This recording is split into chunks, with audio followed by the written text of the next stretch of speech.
Hello! So this is Invisible Monsters by Chuck Palahniuk? That's how you say it, right? I read this for book club and I am the one single person that hated this book. Everybody else liked it. Also, it seems to have a pretty large and loyal following, like most of Palahniuk's novels, so maybe it is just me. I did enjoy the first quarter of the book. I enjoyed the over-the-top plot, and I was into the mystery. I liked the pivoting between past and present and future, but then it began to feel more and more like a book that I may have liked had I first read it as a teenager. It quickly began to feel repetitive, and then the satire became more and more shallow, and what began like a start of the summer swimming pool filled with glittering turquoise water ended with all that water evaporated to reveal nothing but a white bony bottom. I enjoy campy and ridiculous, maybe perhaps more in my viewing habits than my reading habits, but that's just about all this book was, even though it is a book that is meant to say something. I mean, it's a satire, it's supposed to be a scathing critique, and in the case of this book, a critique specifically on the beauty and fashion industry, as well as a commentary on identity in America. It really felt like a book written by a very young author to me, which I believe this book is. Although it was his third to be published after the success of Fight Club, I think this was the first book he wrote. But you might have to fact check me on that. There are so many twists in this book and a lot of violence. It felt like it was written just for shock value. I felt very used as a reader. Also, the ending was a mess. It made no sense. I think the point was to show that the main character had changed and matured, but it was done in such a clumsy way and so devoid of any psychological insight that if you think about the ending for more than like a half second, the character's supposed motivation just completely falls apart. The final twist of the book was the same. It made even less sense than the conclusion. All that being said, a few parts of the book did make me laugh out loud. I do wonder if Palahniuk would be a decent essayist, actually. It seems like he can pack a punch in a few amount of words. I also wonder how much he has matured as a writer, since I have not read any other books by him, and this was his first work. So maybe I'll read another book by him someday. Oh, this book was so good. So the spirit catches you and you fall down, Among Child, Her American Doctors, and the Collision of Two Cultures by Anne Feidemann. I am in awe of this book. So it is about Leah Lee, a young girl born in 1982 to a family of American immigrants. Leah develops epilepsy and by 1988 is brain dead. The book deals with the maybe avoidable misunderstandings between the family and the doctors treating Leah that may be sped up and perhaps even caused Leah's epilepsy to become as severe as it did, which is to say it was nobody's fault except the cultural and language barrier between them. Nobody in this book is presented as a villain and nobody is presented as a hero. Everybody just is who they are. Feidemann does a wonderful job of both admitting to her deep admiration for the Hmong people, but also being incredibly compassionate towards Leah's doctors.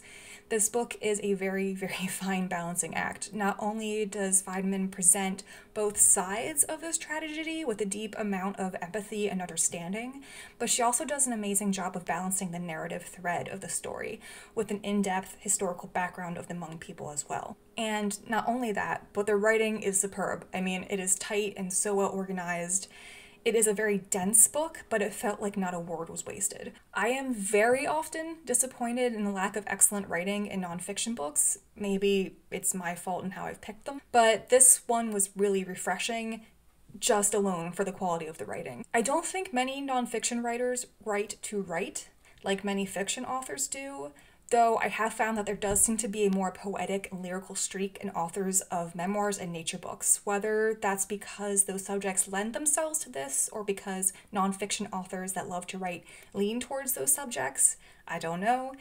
Anyway, I learned a lot from this book and I think it will really stick with me. I highly recommend.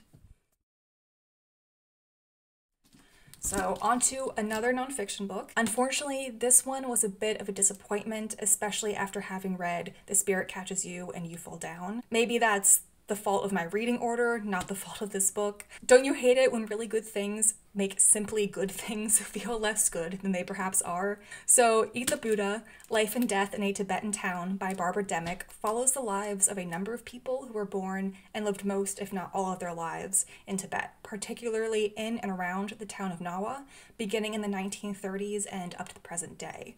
This book focuses on Tibetan resistance to communist China, which is why Demick chose to write about Nawa, as it is known as a rebellious town. While I did gain a much better sense of who the Tibetan people are and the fraught relationship between Tibet and China, I felt really disengaged while reading this book. The writing was fine, nothing great, and although the book is organized in a mostly chronological order, the jumps between people and places felt really sudden and disjointed, and it all started to become a bit of a blur. It seems like I'm not the only person who was underwhelmed by this book though, as I read several reviews by people who have read earlier books by Demick and said that they felt this one just wasn't quite as good as her others.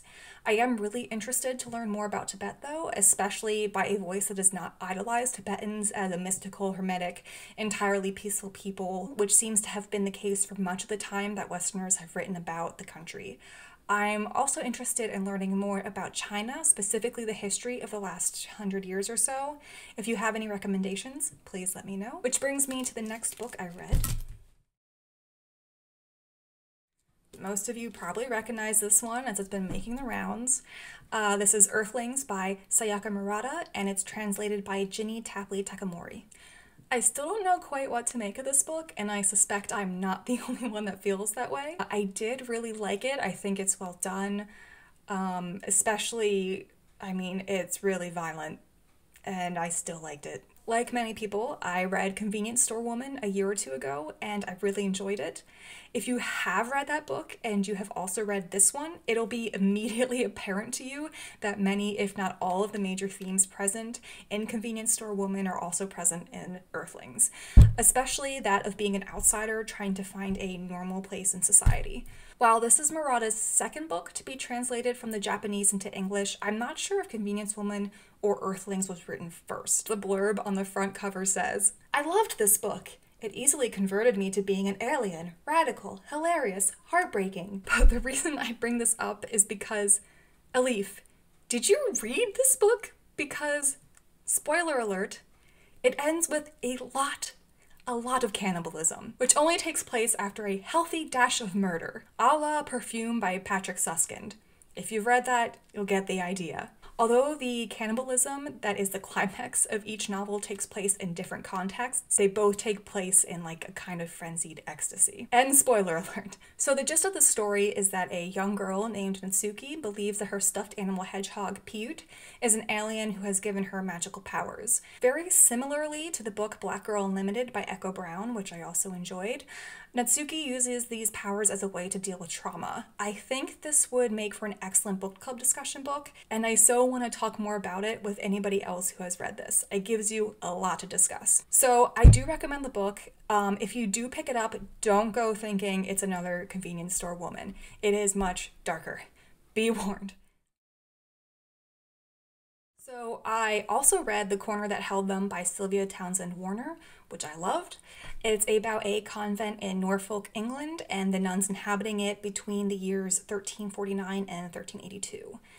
And that's kind of it. Although the book begins rather dramatically with a murder, you could say that nothing really happens in this book. Sure, there is gossip and more murder and an insane priest and political intrigue, but there is deliberately no plot, and most of the book centers around the very worldly concerns of the nuns, the finances, the reputation of the convent, the small ambitions, worries, and jealousies of each character, some of whom are present through much of the novel, but many of which suddenly come and suddenly go. So in that way, it's much like life. A lot happens, and yet at the same time, not much at all. But it is fantastic. It is full of all the things I love in a book. It is filled with beautiful writing, a really strong sense of place and atmosphere, weirdness in a way that real life is weird, humor, plus a large cast of female characters. Here's a bit that illustrates the humor woven throughout the book. Then, Dame Cecilia began to have fits into prophecy. This infuriated Rashenda de Follet, to whom any talk of the end of the world after she had worked so hard and successfully to put the convent on a good footing for the next century seemed rank ingratitude. But the itch is not more contagious than illuminations, and throughout that summer, Obi resounded with excited voices describing flaming bulls, he-goats of enormous size floating above the lectern, apparitions of the founder and shooting pains. In a fury of slighted good intentions and outraged common sense, Rashenda de Follet packed up and went away. But as she was generous as well as authoritarian, she left a great deal of household stuff and provisions behind her. The community, after one universal gasp at finding itself unclasped from that strong and all-arranging hand, settled down to enjoy an unregulated prosperity and comfort. In prosperity and comfort wielding their usual effect, the spirit of prophecy flickered out, and by the close of the year, they were looking for nothing more remarkable than improvements to the fish pond. Does anybody else think that's as funny as I do? So, to summarize, if you must have a plot to enjoy a book, this one is not for you, but if you read to sink into another place and another mind, then I really highly recommend this. Is Caliban by Rachel Ingalls was first published in 1983. It is about Dorothy, a grieving mother and lonely wife who falls in love with a giant man-shaped amphibian. Yes, you heard that right. This is The Shape of Water before The Shape of Water, including the sex. I really liked this book. Ingalls writes in a style reminiscent of Shirley Jackson, which I think is just about one of the highest compliments that a person can bestow on a writer. Every sentence is used to its utmost potential. Her language is precise and original. This book is sweet and gentle, but also quirky and devastating. This is one of those books that I felt like it would be a betrayal to read anything else right away. I needed to float in it for a while and think about the themes of space and time and intimacy within a physical space, tangible intimacy within the invisibility of time. Here's a small extract that doesn't tell you anything more about the plot, but it does, I think, illustrate how beautiful Ingalls' writing is. She left the highway, drove straight on, turned off into the street that ran by the plant nurseries, past the fancy villas with their big gardens, and went around the corner. There, up in the sky, she noticed for the first time a gigantic mounted cloud, as large and elaborately molded as a Baroque opera house, and lit from below and at the sides by pink and creamy hues. It sailed beyond her, improbable and romantic, following in the blue sky the course she was taking down below. It seemed to her that it must be a good omen. It was not. So if the premise doesn't turn you off, I really recommend this psychological, intelligent novella. And finally, the last book I read, The Collected Schizophrenias by Esme Wei-Jung Wang, is a memoir in the form of a collection of essays. It won the Grey Wolf Press Nonfiction Prize in 2017. It's about Wang's experiences with schizophrenia, her struggle to understand the mental disorder, how schizophrenia is portrayed and understood in popular media, as well as the history and evolution of the diagnosis, especially as seen through the lens of the Diagnostic and Statistical Manual of Mental Disorders, which I found particularly interesting as someone pursuing a master's in art therapy. Wang writes rather clinically about the disorder and her experiences with it, which some reviewers have criticized, but I understood and really appreciated the approach. When you are diagnosed with a mental disorder, you often do want to distance yourself from it, both as a perhaps maladaptive attempt from escaping it, yes, but also as a way of trying to understand it and to put it under a microscope to observe it as a thing separate from yourself.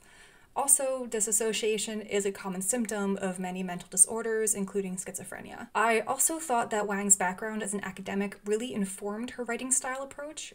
There is one passage that really resonated with me about trying to see yourself as separate from a disorder. There might be something comforting about the notion that there is, deep down, an impeccable self without disorder, and that if I try hard enough, I can reach that unblemished self. But there may be no impeccable self to reach, and if I continue to struggle toward one, I might go mad in the pursuit. I think that this passage also illustrates that when Wang does step away from her clinical, detached style, she does so with graceful vulnerability.